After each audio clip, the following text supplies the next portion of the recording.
What is going on, everybody? This is James Frisner here, live for another edition of Real Steel Sports on Spreaker Web Radio.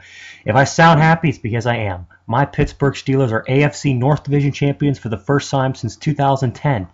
My senior year of high school. Makes me feel kind of old now, but that was a great game they played against the Bengals, pulling that out late 27-17 on that Brown touchdown pass. That was so much fun to watch. And now we have the playoff picture all set, and I gotta be honest, as much as I wanted San Diego to beat Kansas City so the Ravens could miss the playoffs, I was actually kind of not as upset in the way that Baltimore won because I kind of want another crack at the Ratbirds anyway. Le'Veon Bell is, day-to-day right now with his hyperextended knee that he injured during the game, but right now it looks like he'll be good to play against the Ravens on Saturday night. I remember earlier in the season, myself and Quaman, who is a YouTube video maker for Dragon Ball Z and is also one of my close buddies, he and I did a sports show and we talked about the season. I told him the Steelers are going to win 11 games and win a playoff game, and he thought I was nuts. Half of that's true. The Steelers have won 11 games, they've won the AFC North, and I couldn't be happier right now. The way that this team came together after the Saints game was like, we got to step up, and they did it well. Right now, though, go through the scores and whatnot from around the league this week.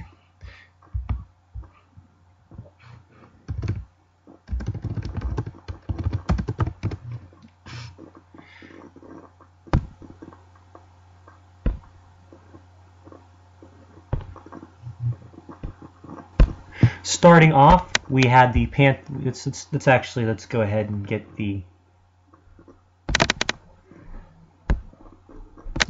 full slate up here. Starting from the 1 o'clock games, we got the Bills 17-9 over the Patriots as Belichick rests most of his starters in the second half. The Ravens come back and take out the Browns 20-10 to clinch a spot in the AFC playoffs. We have the Vikings over the Bears 13-9, and what'll probably be the last game of Mike Trestman's tenure as a Bears coach.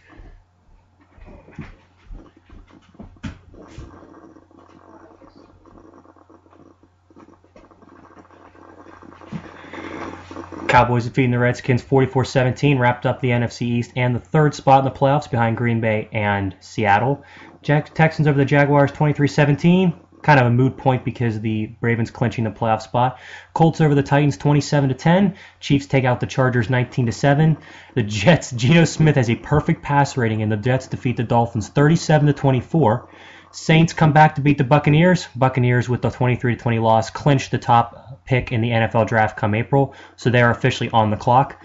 Eagles 34, Giants 26. Panthers 34, Falcons 3, which clinches the NFC South. So for the second time, and the first since 2010, a losing team will host a playoff game, the other team being the Seattle Seahawks, who were 7-9. The Raiders follow the Broncos 47-14. Had the Broncos lost and the Steelers won, that would have been the Steelers getting the second seed and not Denver. But hosting a playoff game is good anyway because we don't have to travel. Lions to follow the Packers 30-20. So you have to see what the ramifications are from Ndamukong Suh stepping on Aaron Rodgers' ankle late in the fourth quarter. 49ers and Jim Harbaugh is expected to be last game as 49ers coach. They take out the Cardinals 20-17. Seahawks take out the Rams 20-6 to clinch home field, and the Steelers, of course, defeating the Bengals 27-17. So with that, the playoff picture is pretty much set from January. We have all 6 teams in both conferences decided. We have the arrangements and everything, and the way that it's looking right now, I have to say the team in the AFC that has the best chance, or at least got the luckiest, I would have to say, is actually, I would have to go with New England because, again, overall team in the AFC, 12 wins, and they're not going to have to leave New England, which is going to be a good thing because last year when they went to Denver, they kind of got bludgeoned, for lack of a better term. The way that it's set up for the other teams, Cincinnati going to Indianapolis, and Baltimore, of course, coming here, 3 AFC North teams, I believe, for the first time since 2011, make the playoffs. In the NFC, we got Seattle and Green Bay as top number 1 and 2, Dallas at 3rd, Carolina at 4th, Arizona at 5th, and Detroit finishes at 6th. It's kind of funny seeing all these teams with 11-plus wins in the NFC playoff picture, and the Panthers at 7-8. But somebody had to win the NFC South. The way it's set up right now, the first game will be Arizona at Carolina, The last time they met in the playoffs was the '08 playoffs, and Kurt Warner led the Cardinals to the Super Bowl. I mean, might as well have led Slippery Rock to the Super Bowl. But anyways, they went to Carolina, destroyed the Panthers. Then we have the next game, which will be the first night game. It will be the Steelers hosting the Baltimore Ravens in a rematch of both games earlier this year. The Ravens, of course, defeating the Steelers in Week 2. The Steelers getting them later on in the year when one of Ben Roethlisberger's 6 touchdown passing games. The first day game will be Cincinnati and Indianapolis. Earlier in the year, the Colts defeated the Bengals 27-0. It was one of the most surprising results of the year because both teams were playing well at the time, and Indianapolis shut them out. And it was one of the worst games of Andy Dalton's career. And then the final wild card game will be Detroit at Dallas, and which should be a really interesting game because Dallas has played really well down the stretch. They're 8-0 on the road, but at home they've kind of had some hiccups this year. Some of the games like losing to Arizona and losing to Washington where they've looked pedestrian with all their starters in the game. But that being said, we'll have to see what happens with Detroit because Ndamukong Suh, there's a good chance he could be suspended for this game, mainly due to what happened in the game between the Packers and the Lions because, again, stepping on Aaron Rodgers' foot, stepping on it once and then backing up to step on it again. We'll have to see what the punishment's going to be because if he misses that game, I mean, Detroit's already going to have a hell of a time with the Dallas' offensive line. Missing Suh's not going to make it any easier.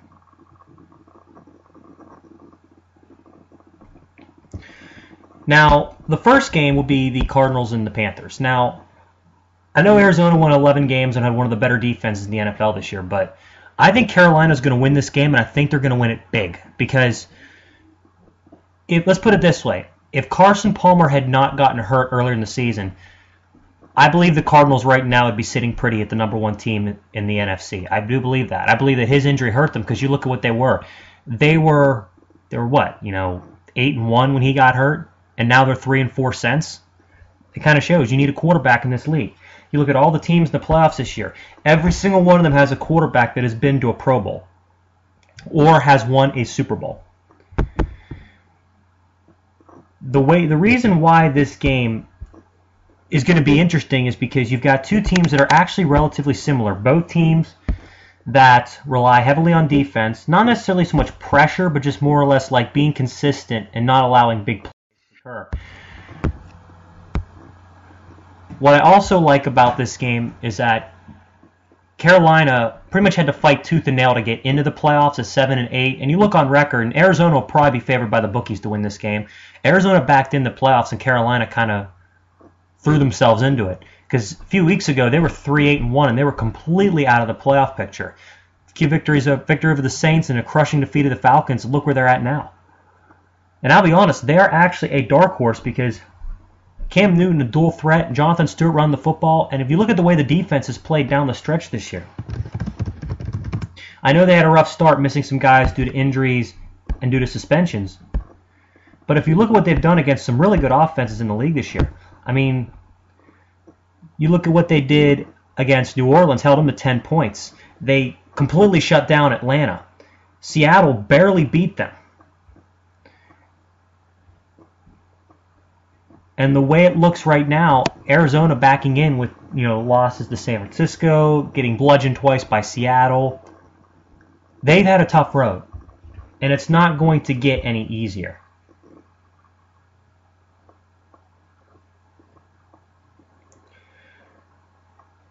Ultimately, when I think about this game, the one thing that stands out is Cam Newton. Because Cam Newton played horrible in the playoff game against the 49ers last year. But I think you can kind of throw that game out the window because I think he's a better quarterback now than he was then. He's a little more experienced, got another season under his belt. He's smarter. The fact that he's got Greg Olsen and Kelvin Benjamin, who are two very good receivers and one being a tight end, is going to help him a lot against the Cardinals defense that has been statistically, like on paper and the way they've held down teams, they've been good. But statistically, they're one of the worst defenses in the league. And they gave up a lot of passing plays today to Colin Kaepernick and the 49ers. Ultimately, I'm going with Carolina because of that. I think that they're going to be too much for Arizona. I think they're going to be able to run the ball at Arizona. And I think that Cam Newton being a dual threat quarterback is such a hard thing to account for because Arizona plays in the NFC West. And it's kind of a similar thing to Colin Kaepernick, but on the same page. Cam Newton is a far better thrower of the football. So it's basically like Colin Kaepernick, but with a better arm. That kind of matchup doesn't bode well for Arizona. So I'm going to go with the Cardinals. I'm going to go with the Panthers in that one.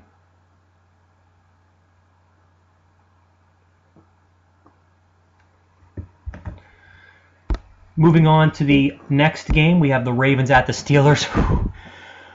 If I sound like I'm going 100 miles an hour tonight, I'm sorry, but I'm so excited about this game because this is the first Steeler game, playoff game, at home since I was still in high school. So it's just like going down memory lane. All those times the Steelers were in the playoffs when I was still a lot younger. Like they only missed the playoffs twice when I was in middle and high school, and now that I've hit college, I've missed it 2 years in a row. It's almost like going through withdrawal, but the Ravens are going to be a tough foe. They are really going to be tough. They played very well down the stretch, but if they actually expect to beat the Steelers, Joe Flacco is going to have to play a lot better. He played good today, 22 of 36 for 2 touchdowns. But on that same note, Joe Flacco has had some horrendous games this year for the Ravens. I mean, yes, he overall statistically he's better than last year, but it's not by that big a margin. If you look at the game in which we played the Matt Heinz Field in Pittsburgh, we're going to pretty much have that same starting 11 on offense, and Baltimore got destroyed for 43 points. Their offensive line is significantly inferior to Cincinnati's, and the one advantage, though, I will give Baltimore is that their pass rush is going to cause some problems for the Steelers' front, because I know the Steelers handled the front four of Geno Atkins and Carlos Dunlap and whatnot very, very well in this game last night. I still feel it's going to be a tough ask for them to keep an eye out to hold down the Ravens, especially when you got Dumerville, Terrell Suggs, Haloti Ngata's going to be back for this game. It's going to be tough. But I believe when it all comes down to it, Pittsburgh still has the edge because, one, it's at Heinz Field, and number two, this is the big one. When division rivals meet in the playoffs, it's war. It is literally it's like lace them up, put on your face mask, put on your war paint. It's basically like war. This will probably be one of the most physical games of the entire playoff series, no doubt in my mind, because of the fact that these two teams hate each other, and they're going to be throwing haymakers all game long. But I give the edge to the Steelers for this reason.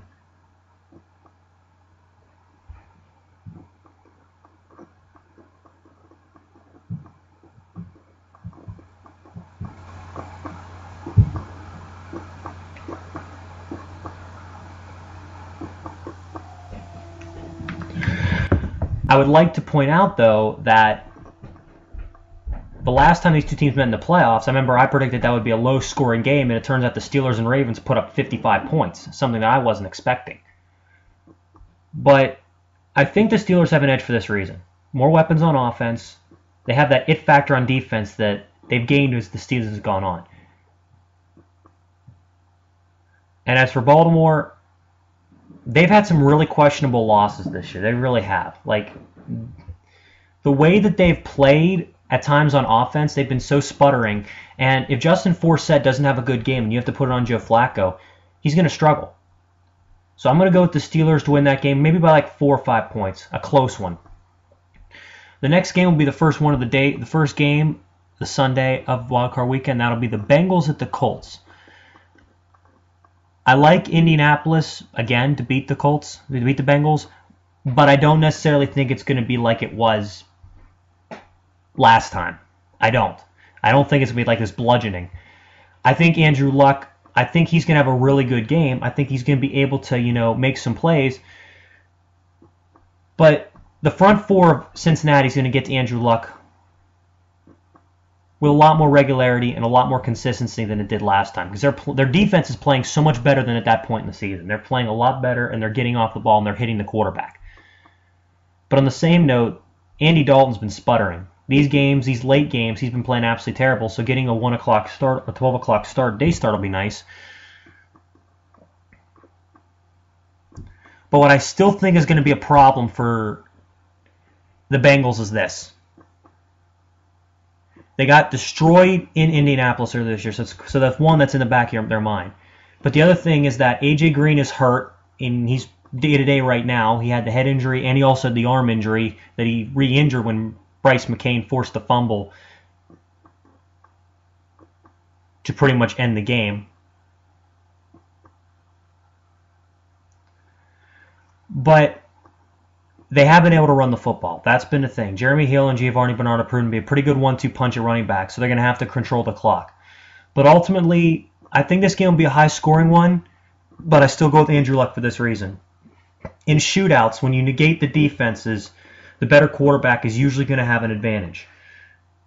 And I would have to say right now that Andrew Luck is a much better quarterback than Andy Dalton.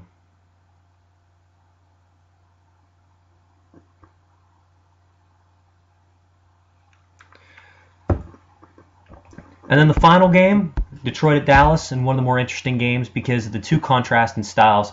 Dallas' high-powered offense and Detroit's rock-solid defense, which will probably not mature into a good game. I'm going to be brutally honest on this one. I do not think this game is going to be a very good game for a big reason. For one, Ndamukong Suh might not even play. We'll have to see what the league says about him stepping on Aaron Rodgers, whether they suspend him or fine him or whatever. But he pretty much knew Rodgers' leg was bad and still kind of tried to take him out. So it's kind of redundant. Like, I don't really think too much about him, but after that, I'm like, if you're going to go after a guy while he's already wounded, piss on you. And if he does not play, this game will be over by halftime because I look at Green Bay and Dallas' defenses, and I think Dallas has a better defense in terms of stopping the run and playing pass coverage. I really do. I think that they're a little more efficient at that because they've held down some better quarterbacks to some lower numbers. That being said about Detroit has had a problem scoring all year. With that offense and that personnel, they should be able to get about 26, 27 points a game like they did in 2011 when Stafford threw 40-plus touchdowns and over 5,000 yards. Not even close this year. Barely hitting 20 points per game. The bottom line in anything you do is can you execute? And the Lions have not been executing on offense, and that's been one of the main reasons why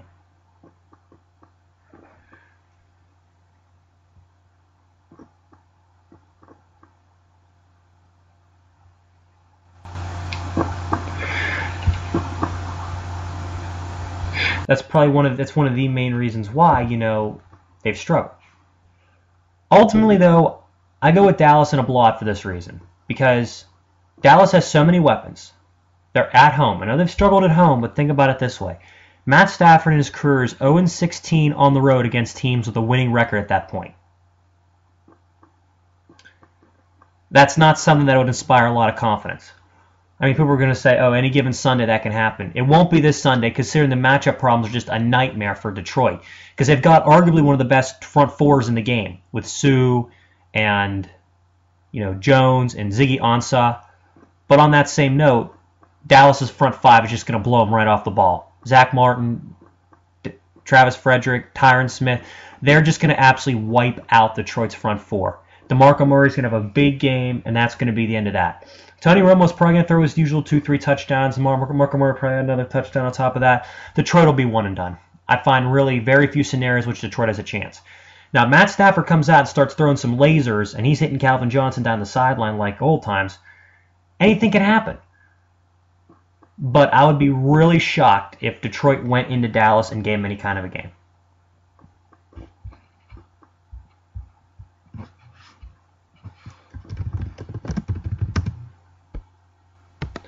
So after Wild Card Weekend, I predict it'll be Dallas traveling to Green Bay to take on the Packers, and Carolina traveling to Seattle to take on the Seahawks. I predict Pittsburgh will travel on the road to face Denver, and Indianapolis will go to the road to face New England. So we get a rematch from last year in New England and Indianapolis. We get a rematch of the playoffs the last time the Steelers were in it when they went to Denver. We get a rematch from earlier this year, Carolina and Seattle, although the script is flipped because it's in Seattle. And we get we get Dallas at Green Bay in a matchup of two of the most storied franchises in the history of this game. So right now the playoffs are shaping off to be good. Now, if I had to pick the favorite out of each conference right now, my favorite out of the NFC is still Seattle. They're still my favorite for this reason, because they can still run the football on anybody. They can do it. They can blow you off the line of scrimmage just like Dallas. They're not the same effectiveness. They're a little bit deeper on offense, and their defense is still the best in the game. Bar none, their defense is still the best in the game. They can hold team Sherman, Byron Maxwell, Bobby Wagner, Malcolm Smith. that front four, which is just vicious with Bruce Irvin, they're just so deep on defense, and that rotation just back and forth just wears you out as an offense.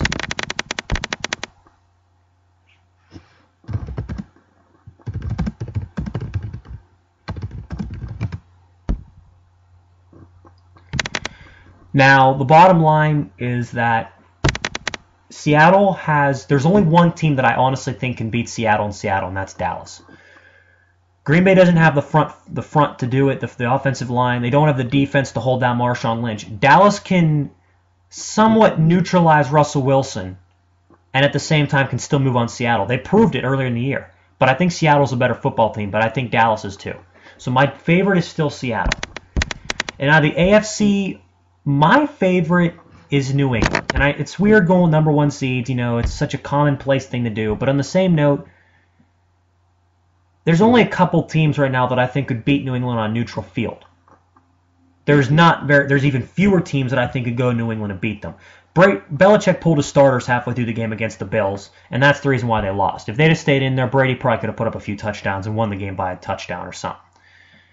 But, again, there's only one team that I think could realistically go into New England and beat the Patriots, and that actually is the Baltimore Ravens. I really think they're the only team that can do it because they've got one of the best pass rushes in the game, and they've got one of the most underrated secondaries in the game. And they can run the football. They can do all those things. They'd give New England a better match than Pittsburgh would, even though I think Pittsburgh's going to beat Baltimore. So go figure that. But if Baltimore was to beat Pittsburgh and Pittsburgh, they'd go to New England anyways. The next thing is that if I were to pick a team that I think is the weakest link in each of the conferences, my weakest link in the AFC is Indianapolis. And even though I'm picking them to beat the Bengals, here's my reasoning. I still am not 100%. Actually, no, my weak point is Cincy. My weak point is Cincy for this reason. On a neutral field with Baltimore right now, because the two matchups they played were early in the season, Baltimore kicked the shit out of them.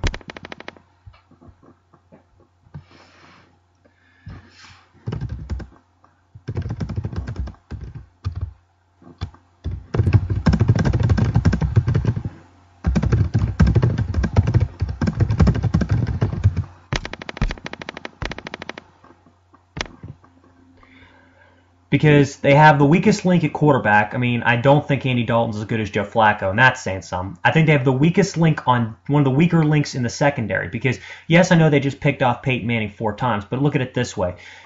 You look what they've done against the high-powered offenses this year. They've still struggled.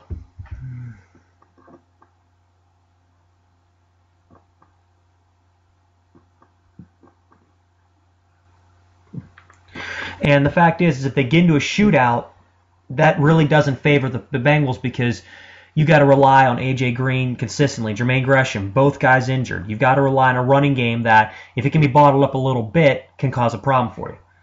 So my weakest link is Cincinnati. My weakest link in the NFC is Arizona, and it's not even close. Because you figure the team that had the NFC's top spot for like the longest time would not be a weak link. But think about it this way. They don't have a starting quarterback. The running game is terrible. Their defense on paper has not been good. They've given up tons of yardage. And Carolina's coming in just tearing the league up running the football, and Cam Newton's playing like Cam Newton again. That's just a terrible proposition. But when the playoff dust settles, I'm pretty sure we're going to see half of the teams from last year's Super Bowl make it. I believe Seattle will make it. I do not believe Denver will. I think that they're going to lose in New England. Because the way that it looks on paper,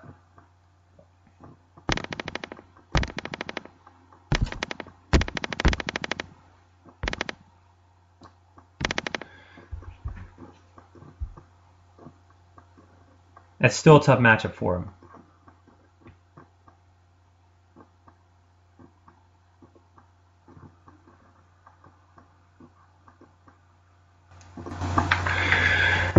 Given everything that I've seen, though, right now, I think New England, again, Buffalo, I think, proved a point because even though Brady played the game and they played seriously, they still didn't do much on offense.